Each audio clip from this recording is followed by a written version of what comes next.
Assalamualaikum warahmatullahi wabarakatuh. Selamat datang di video pembelajaran saya yang keempat.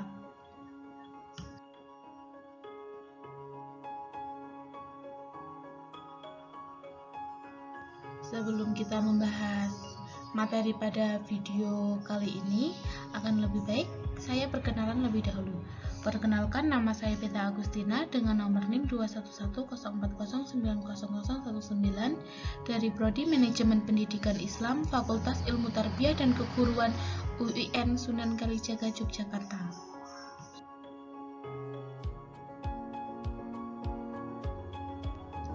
Pada video pembelajaran kali ini, kita akan membahas tentang tahap pembelahan mitosis.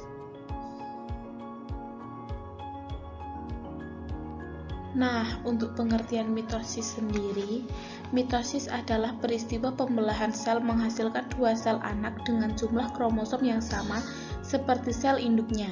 Pembelahan mitosis hanya terjadi pada sel eukariotik, sedangkan sel prokariotik tidak dapat melakukannya. Kenapa? Alasan karena sel prokariotik tidak memiliki nukleus atau sel inti, membran inti sel, dan mitokondria, sedangkan mitosis memerlukan organel-organel tersebut.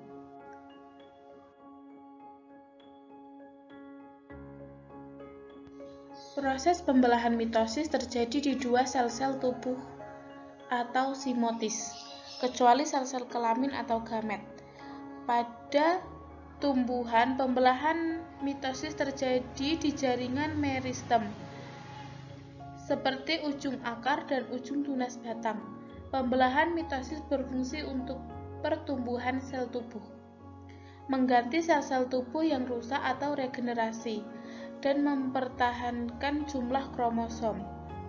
Terdapat 4 fase atau tahap pembelahan mitosis, diantaranya profase, metafase, anafase, dan telofase. Tapi sebelum keempat fase ini dimulai, ada yang namanya fase pendahuluan atau fase interfase. Pada materi pembelahan mitosis ada 5 tahap pembelahan mitosis.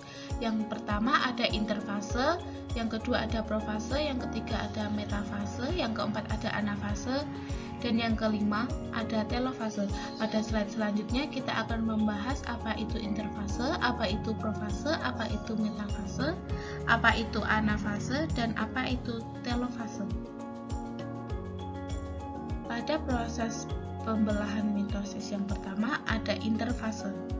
Pada interfase terjadi proses persiapan dan penimbunan energi oleh sel yang melakukan pembelahan. Proses ini memerlukan waktu yang sangat lama dibandingkan fase lainnya. Selama interfase, inti sel atau nukleus dan anak inti sel atau nukleolus tampak terlihat jelas. Namun, kromosom pada sel tidak terlihat karena masih dalam bentuk kromatin, yaitu benang-benang halus yang tersusun atas molekul DNA, RNA, dan protein.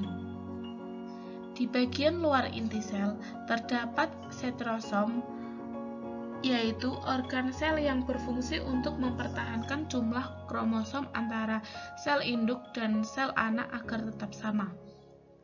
Selama pembelahan sel, kalau pada sel hewan, setiap setrosom akan mengandung sepasang sentriot yang membentuk seperti badan silindris kecil. Nah, pada tahap infase terdapat 3 fase. Yang pertama ada fase G1 atau GAP pertama, yang kedua ada fase S atau sintesis, yang ketiga ada fase G2 atau fase kedua. Pada fase G1 atau GAP pertama disebut juga dengan fase pertumbuhan dan perkembangan sel. Hal ini ditandai dengan berkembangnya sitoplasma atau cairan sel, organ sel, serta sintesis bahan-bahan yang akan digunakan untuk fase berikutnya, yaitu fase S. Kemudian fase yang kedua ada fase S atau sintesis. Terjadi replikasi atau duplikasi DNA sebagai materi genetik yang akan diturunkan kepada sel anak sehingga nantinya akan dihasilkan dua salinan DNA. Fase yang ketiga ada fase G2 atau fase kedua. Fase ini biasa disebut fase terakhir. Replikasi DNA telah selesai. Terjadinya peningkatan sintesis protein sebagai tahap akhir persiapan sel untuk melakukan pembelahan. Pada tahap mitosis yang kedua atau biasa disebut profase. Tahap awal pembelahan sel yaitu tahap profase. Pada awal profase, sentrosom mengalami replikasi sehingga menghasilkan dua sentrosom. Kemudian, setiap sentrosom akan bergerak ke kutub-kutub inti sel yang letaknya berlawanan. Di saat yang bersamaan, mikrotubulus mulai terlihat di antara dua sentrosom. Mikrotubulus ini merupakan serat protein panjang yang memanjang dari sentriol ke segala arah. Lama-kelamaan, mikrotubulus akan mengalami seperti gulungan benang yang bisa kita sebut dengan benang-benang spindle. Di tahap ini juga, benang-benang kromatin mulai mengalami penebalan yang kemudian membentuk kromosom. Kromosom ini terdiri dari dua kromatid identik yang terikat pada sentromer atau kepala kromosom. Setiap sentromer memiliki dua kinetokor yang merupakan formasi protein dan menjadi tempat meletaknya benang-benang spindle nantinya. Di antara tahap profase, nukleus dan membran inti sel mulai menghilang. Selain itu, sentrosom telah sampai di kutubnya masing-masing. Benang-benang spindle pun akan membentang dari kutub satu ke kutub yang lain. Benang spindle ini nantinya akan berperan untuk menarik kromosom ke bawah tengah inti sel di tahap selanjutnya. Pada tahap mitosis yang ketiga ada metafase. Pada tahap ini, nukleus dan membran inti sel sudah tidak terlihat. Masing-masing kinektor pada sentromer dihubungkan ke satu sentorom oleh benang-benang spindle. Kemudian pasangan kromatid bergerak ke bagian tengah inti sel atau bidang ekuator dan membentuk lempeng metafase. Posisi kromosom yang terletak pada bagian tengah inti sel ini membuat jumlah kromosom dapat dihitung dengan tepat dan bentuk kromosom juga dapat diamati dengan jelas. Pada tahap mitosis yang keempat, ada anafase. Tahap anafase ditandai dengan pemisahan kromatid dari bagian sentromer yang kemudian membentuk kromosom baru. Masing-masing kromosom ditarik oleh benang-benang spindle menuju kutub berlawanan. Jumlah kromosom yang menuju ke kutub yang satu akan sama dengan jumlah kromosom yang menuju ke kutub lainnya. Nah, pada bagian tahap akhir anafase, kromosom hampir sampai ke kutubnya masing-masing. Selain itu, sitokinesis juga mulai terjadi.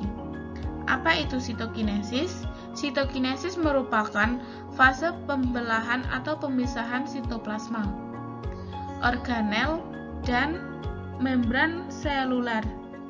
Pembelahan ini dimulai dengan pinggir sel atau membran sel, menuju ke bagian tengah sel sehingga dapat menghasilkan dua sel yang disebut sel anak.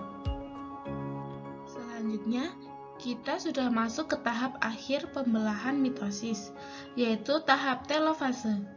Pada tahap ini, kromosom telah sampai di kutubnya masing-masing. Benang-benang spindle mulai menghilang dan membran inti sel juga mulai membentuk di antara dua kelompok kromosom yang terpisah.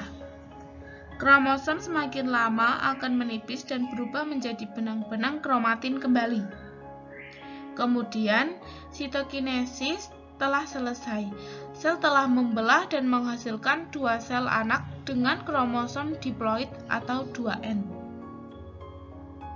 Sekian materi dalam video yang bisa saya sampaikan. Kurang lebihnya mohon maaf, semoga bermanfaat untuk teman-teman semua. Sekian, Wassalamualaikum warahmatullahi wabarakatuh.